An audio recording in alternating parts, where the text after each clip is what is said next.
ज्योतिराव फुले और सावित्रीबाई फुले, समाज सुधार की अमर गाथा कल्पना कीजिए। साल 1848 का भारत। महिलाएं घर की चार दीवारी में कैद थीं। विधवाओं को अपशकुन माना जाता था और समाज के निचले वर्ग को शिक्षा से वंचित रखा जाता था। लेकिन इसी अंधकार के बीच एक क्रांति जन्म ले रही थी। एक युवा दंपति ज्योतिराव फुले और सावित्रीबाई फुले समाज की इन जंजीरों को तोड़ने के लिए खड़े हुए। जब सावित्रीबाई ने लड़कियों को पढ़ाने की कोशिश की तो उन पर कीचड़ फेंका गया।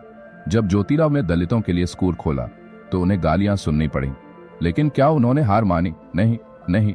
यह कहानी है उस संघर्ष की जिसने भारत में शिक्षा, समानता और नारी स्वतंत्रता की नींव रखी। यह कहानी है उन दो नायकों की जिन्होंने दुनिया को दिखाया कि अगर इरादे मजबूत हों तो कोई भी बदलाव नामुमकिन नहीं। तो आइए जानते हैं भारत के पहले महिला स्कूल के जन्म की कहानी, विधवाओं के अधिकारों की लड़ाई और समाज में क्रांति लाने वाले इस महान जोड़े की प्रेरणादायक गाथा।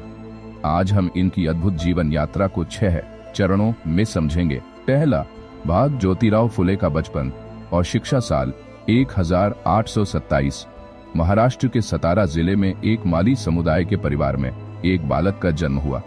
इस बालक का नाम रखा गया ज्योतिराव गोविंदराव फुले। उनके पिता एक माली बागवान थे और उस समय भारत में जातिवाद, छुआछूत और स्त्रियों की अशिक्षा चरम पर थी। सिर्फ ऊंची जातियों को पढ़ने का अधिकार था और शूद्रों दलितों को शिक्षा लेना तो दूर छूने भी नहीं दिया जाता था।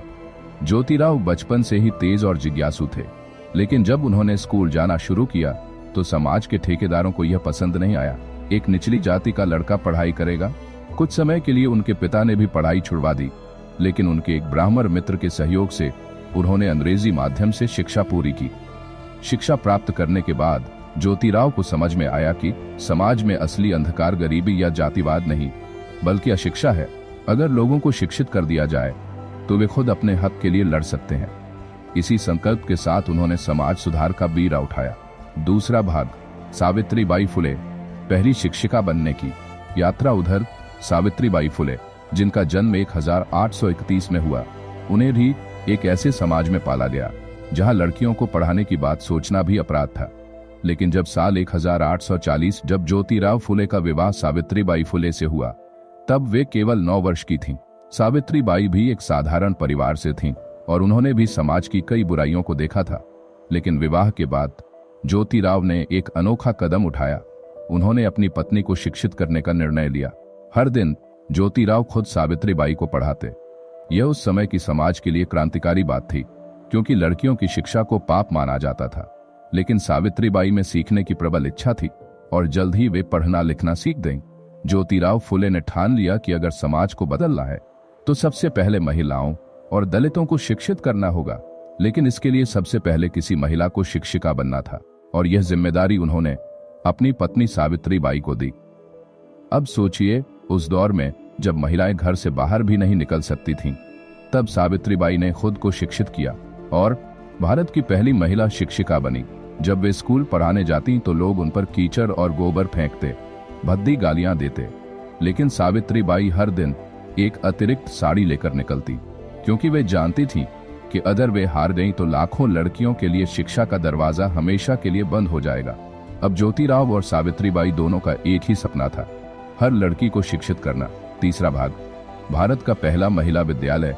साल 1848 पुणे में ज्योतिराव और सावित्रीबाई ने पहला कन्या विद्यालय खोला।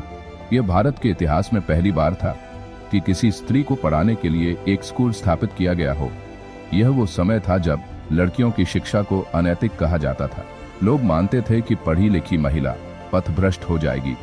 स्कूल में कोई भी टीचर पढ़ाने को तैयार नहीं था, लेकिन सावित्रीबाई फुले और उनकी सहायक फातिमा शेख, भारत की पहली मुस्लिम शिक्षिका, ने इस चुनौती को स्वीकार किया और पढ़ाना शुरू किया। यह स्कूल दलितों, विधवाओं और निचली जातियों के बच्चों के लिए भी खुला था, जो अपने आप में एक क्रांति थी। लेकिन यह इतना आसान नहीं था। समाज के ठेकेदारों ने इसका विरोध किया। सावित्रीबाई जब स्कूल जाती तो लोग उन पर कीचड़ फेंकते, पत्थर मारते, उनके ऊपर गालियों और तानों की बौछार होती। लेकिन सावित्रीबाई ने हार नहीं मानी। वे हर दिन एक अतिरिक्त साड़ी लेकर जाती, ताकि अगर कोई उन पर कीचड़ फेंके तो वे बदल कर फिर से पढ़ा सकें। यह उनकी हिम्मत और समर्पण को दिखाता है। धीरे धीरे कई लड़कियों और उनके माता पिता को शिक्षा का महत्व समझ में आने लगा। चौथा भाग, समाज सुधार और सत्यशोधक समाज। अब ज्योतिराव फुले ने सिर्फ लड़कियों की शिक्षा ही नहीं बल्कि पूरे समाज में सुधार लाने का फैसला किया। 1873 में उन्होंने सत्यशोधक समाज की स्थापना की। इस समाज का मुख्य उद्देश्य था जाति भेद मिटाना, स्त्रियों और दलितों को शिक्षा देना, विधवाओं के पुनर्विवाह को बढ़ावा देना, समाज में फैले अंधविश्वासों को दूर करना। उन्होंने कई किताबें लिखी जिनमें गुलामगिरी सबसे प्रसिद्ध है। इसमें उन्होंने बताया कि कैसे ऊंची जातियों ने दलितों और शूद्रों का शोषण किया। जब शिक्षा का प्रभाव दिखने लगा तब ज्योतिराव फुले ने महसूस किया कि सिर्फ शिक्षा ही काफी नहीं, समाज के मूलभूत ढांचे को भी बदलना होगा। जाति व्यवस्था खत्म करने के लिए, शोषित वर्ग को आत्मनिर्भर बनाने के लिए, बिना ब्राह्मण पुरोहित के विवाह संपन्न कराने के लिए उनका एक और क्रांतिकारी कदम था। उन्होंने ब्राह्मण पुरोहितों की परंपरा को तोड़कर खुद विवाह संस्कार कराना शुरू किया। यह भारत में पहली बार हुआ था कि कोई गैर ब्राह्मण विवाह संपन्न करा रहा था। पांचवां भाग, महिलाओं के अधिकार और विधवा आश्रम। सावित्रीबाई फुले ने न केवल लड़कियों को शिक्षित किया बल्कि समाज की विधवाओं के लिए भी काम किया। उस दौर में विधवाओं की स्थिति दयनीय थी। उन्हें सफेद साड़ी पहनकर घुट घुट कर जीवन जीने को मजबूर किया जाता था। कई बार उन्हें सती प्रथा का शिकार भी बनाया जाता था। लेकिन सावित्रीबाई फुले ने विधवाओं के लिए आश्रम खोले जहां उन्होंने विधवा पुनर्विवाह का समर्थन किया। वे विधवा महिलाओं के लिए आश्रम चलाने लगीं जहां वे सुरक्षित रह सकें। उन्हें रहने और खाने की सुविधा दी जाती, उन्हें पुनर्विवाह के लिए प्रेरित किया जाता।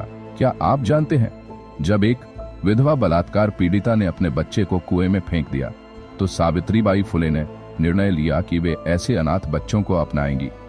उन्होंने ऐसे बच्चों के लिए पहला अनाथालय स्थापित किया। यह उस समय के समाज के लिए एक बहुत बड़ा बदलाव था। छठा भाग, प्लेग महामारी और बलिदान। साल 1897 पुणे में प्लेग फैला।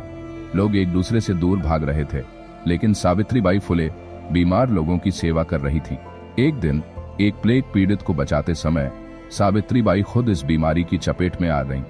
10 मार्च 1897 को भारत की पहली महिला शिक्षिका और समाज सुधारक सावित्रीबाई फुले का निधन हो गया।